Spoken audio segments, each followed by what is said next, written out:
Looking for a guaranteed way to create content that resonates with your audience? Start a podcast. Interview your ideal clients and let them choose the topic of the interview. Because if your ideal clients care about the topic, there's a good chance the rest of your audience will care about it too. Learn more at sweetfishmedia.com. You're listening to B2B Growth, a daily podcast for B2B leaders.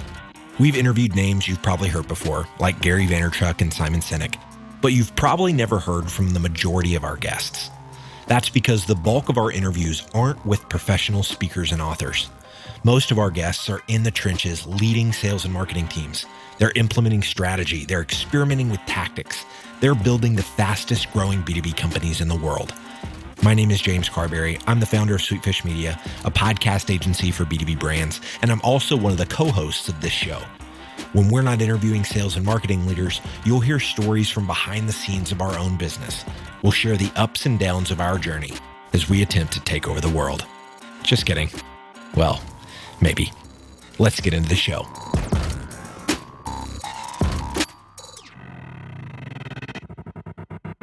Welcome back to B2B Growth. I'm your host for today's episode, Logan Lyles with Sweetfish Media. I'm joined today by Lindsay Kelley. She is the VP of Digital and Content Marketing over at Telit. Lindsay, how are you doing today?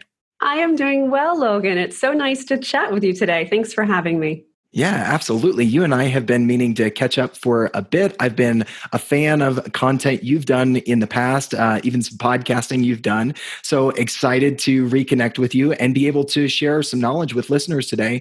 We're going to be talking about conversational marketing and specifically some tactics and some execution, since you guys are knee deep, neck deep, somewhere in that range right now in rolling that out for your organization. Before we do that, for folks who aren't as familiar with you as I am, give us a little bit of background on your background in marketing, as well as what you and the team at Telit are up to these days. Absolutely. So I started my career way back in the late 1990s. So I've been around the block a few times. But most recently, MarTech has been a really big passion of mine. And so that's one of the reasons that I was so excited to come to Telit was that was an area that they were looking to kind of start expanding into. So we've been able to roll out some pretty fascinating, digital strategies, from HubSpot to demand-based to Drift, which is what we're going to talk about today. And so our digital team here at Telit really focuses on helping to create that buyer's journey online. So we're responsible for the website. We do all of the content, rolling out a lot of video, but Telit is an IoT company and they are Internet of Things. So they create the modules that go on these chipsets that are then able to help. So a really easy example is, when you go to the gym and you're working out and you have your watch, it needs to communicate with your phone. So we have the modules inside of things like that are able to send that data back and forth through the edge and beyond. So it's very sophisticated, very interesting tech stuff, and we just really have a great time creating content. So we have a podcast that's all about IoT. So nice. I'm not on that one, but we're more behind the scenes. We talk to those IoT experts and they tell their stories. So. Oh, that's very cool. I love that. Yeah, obviously a lot of stuff going on as that tech continues to evolve, become more mainstream, and the applications are all over the place. So you get to be involved not only in the cool aspects of marketing that, but talking to some really smart people, I'm sure. So that's really cool, Lindsay. So we're going to get into some of the tactics and execution that lessons learned in rolling out conversational marketing. But I think it's worth speaking to, we've touched on it before on the show, but why was conversational marketing important to you guys? Why did you make this decision? Before we get into some of the tactics, you're specifically using Drift, but whatever application or whatever MarTech platform you're using for conversational marketing, I think it's worth stopping for a minute to talk about, why was this important and what was the fit for you guys to make the time and the monetary investment to add this to your mix? That's a great question. And when you take a step back and you think about how we function in our traditional B2C lives, we have a lot of expectations now. So when you go to Amazon and it offers the perfect suggestion for what others have bought in addition to this thing, and all of a sudden you say, I need that too. I didn't think of that. And then you start doing your research online and you're searching and searching for information, and what you want specifically doesn't pop up. And so you get frustrated. So having a conversational marketing tool allows you to do a couple different things. You're able to engage with somebody at the very moment when they're looking for an answer to something. And sometimes they want to engage and sometimes they don't. So what we look to do is make sure that we've created an automated, like an AI type of a flow using a bot to answer very specific, very easy questions. However, that you can also ask for a human and actually engage with somebody right there for the more complex. There's some very complex things that are needed when you've got these makers who have these devices that they're designing. They need to make sure that you have what they need to put into their device in order for it to work and to connect with what they needed to connect to. So high level, very deep conversations have happened, as well as very, surface level, easy conversations. So really, we want to make sure that we are in the place that where our prospects are looking, and that we're providing answers right there immediately to them, because that's kind of how we've been conditioned in the B2C world.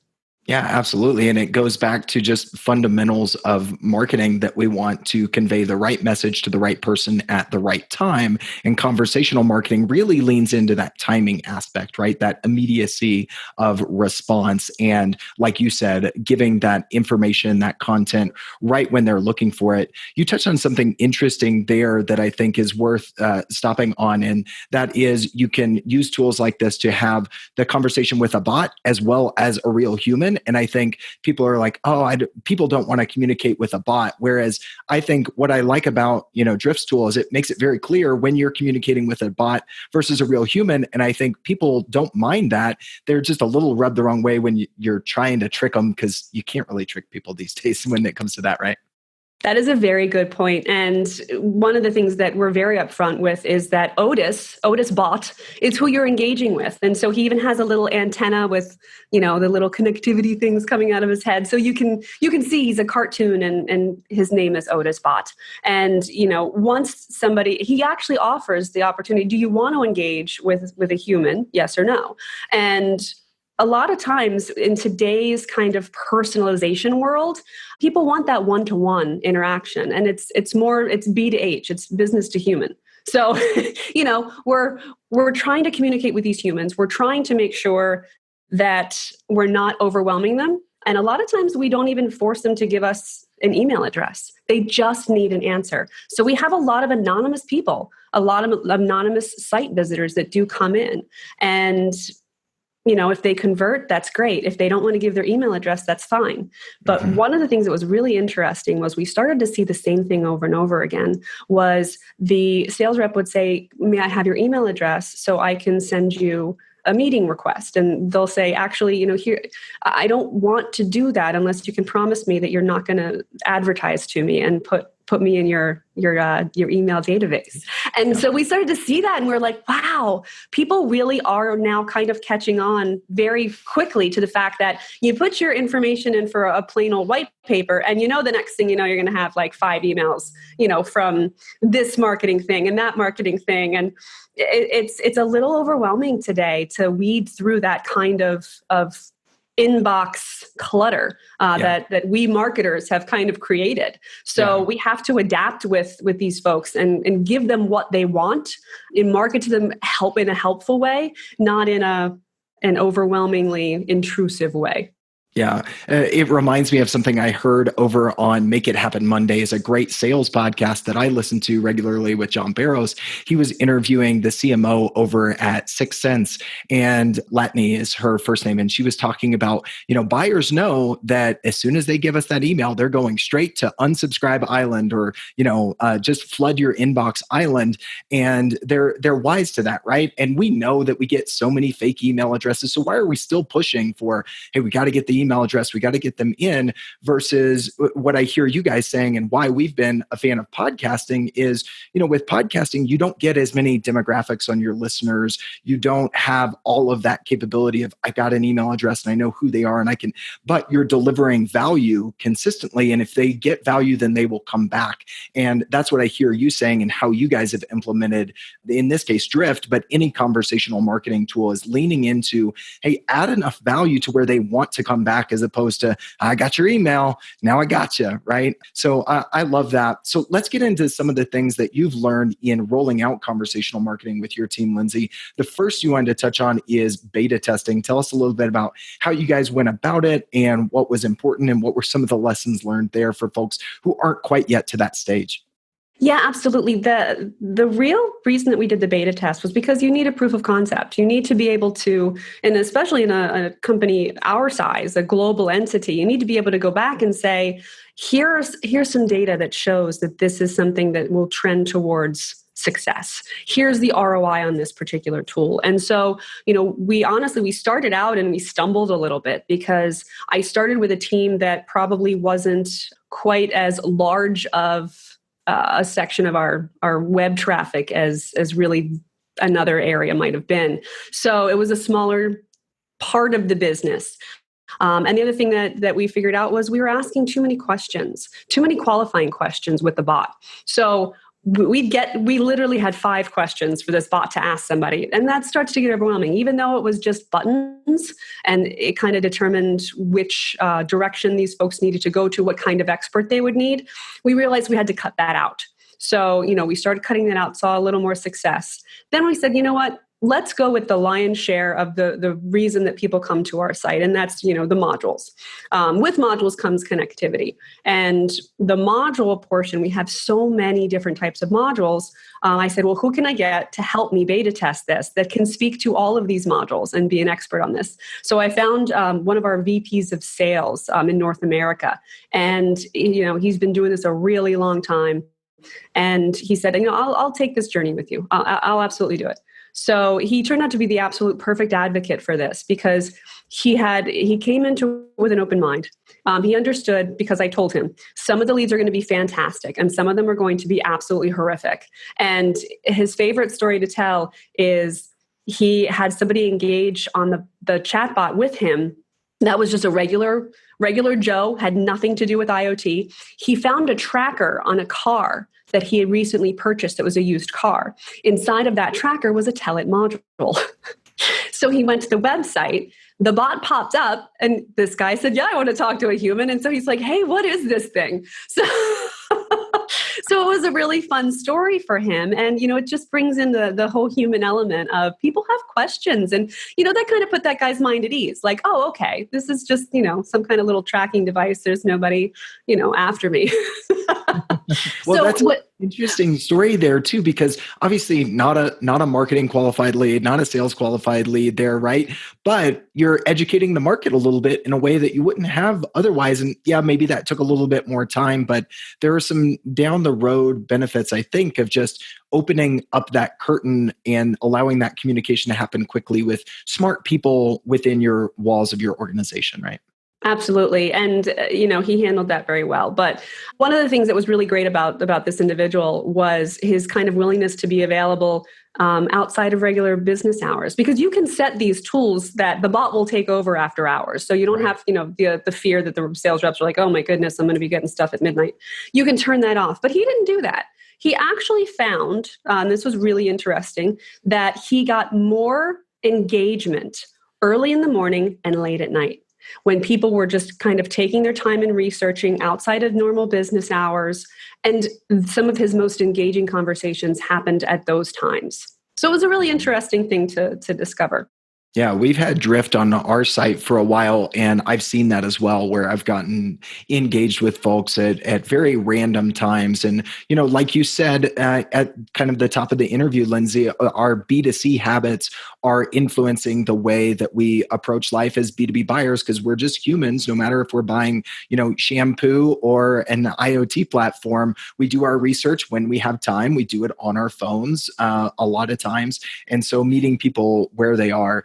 As you started to engage with this sales leader and other people on the sales team, what was your process in kind of explaining the why to them and communicating that so that it didn't come across as, hey, we're doing this new thing in marketing, you guys need to help, and this is what you need to do? Walk us through some thoughts there that might be helpful for other marketers.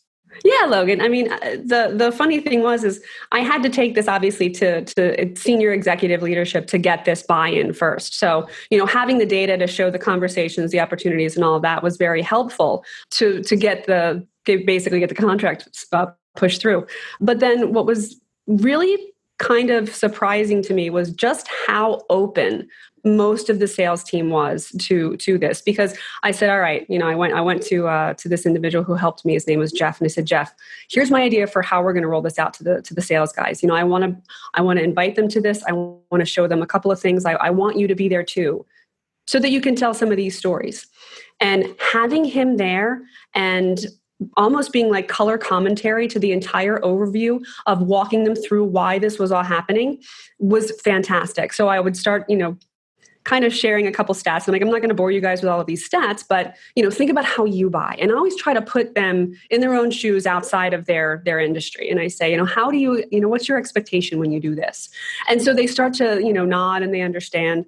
And understanding that and being very upfront with them about the fact that these leads could be great and they could be absolute crap, really kind of, they chuckled about it, and they've gotten a couple good ones and they've gotten a couple bad ones. But what we did was we sat down with them, we gave them the overview. We said, are you all on board? Because obviously sales leadership selected the people that they thought would be the best ones. And they said, yeah, we're definitely on board. We'll keep an open mind and we'll go about this. We'll take this ride with you. So I literally have two of the youngest guys on the team who are, engaging and doing great because they're millennials. They understand the technology and they're used to it. But then my two oldest guys are also doing really well. They are very open. The questions that they were asking were very surprising because, as a marketer, sometimes we have challenges when you've got sales reps who are so well established, in that industry, in that company, what they're doing is working, and no, we don't want to do anything else. These guys were so open-minded and, excited to learn and asking questions and hitting me up on the side. And I think a lot of it has to do with the fact that, we sat down and explained the why before we just said, we're rolling this out, you guys are doing it. Because that's typically, what happens is people say, hey, there's this new tool, go use it.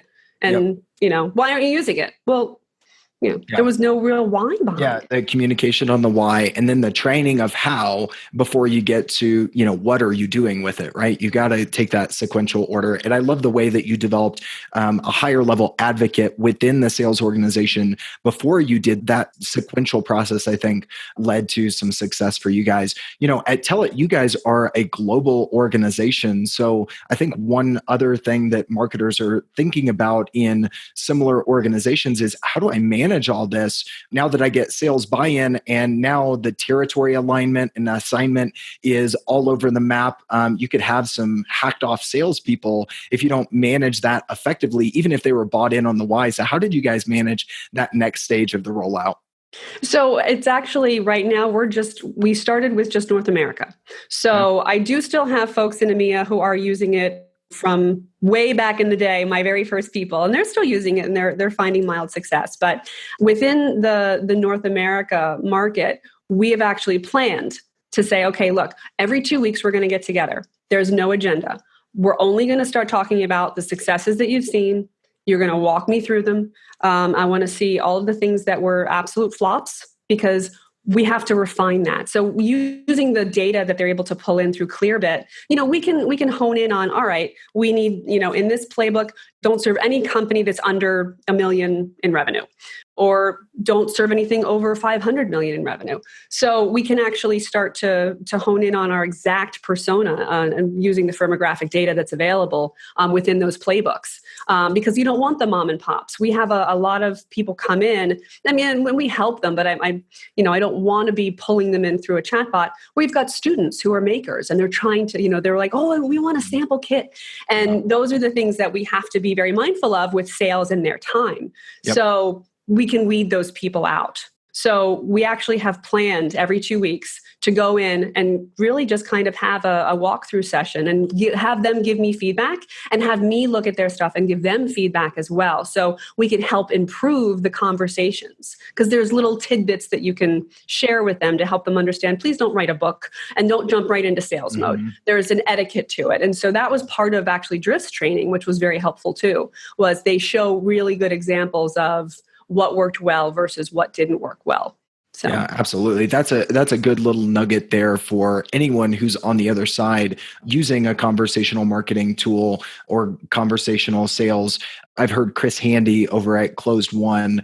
They're an agency that helps a lot of organizations with their conversational marketing rollout. And he was on the podcast before, actually, when we were at the Flip My Funnel conference last year, and he was talking about, how you need to respond like you would a text. Lindsay, you and I were texting back and forth. If someone engages, I'm not going to say, "Hi, Lindsay, I'm just going to say, "Hey, what's up?" Send. All right.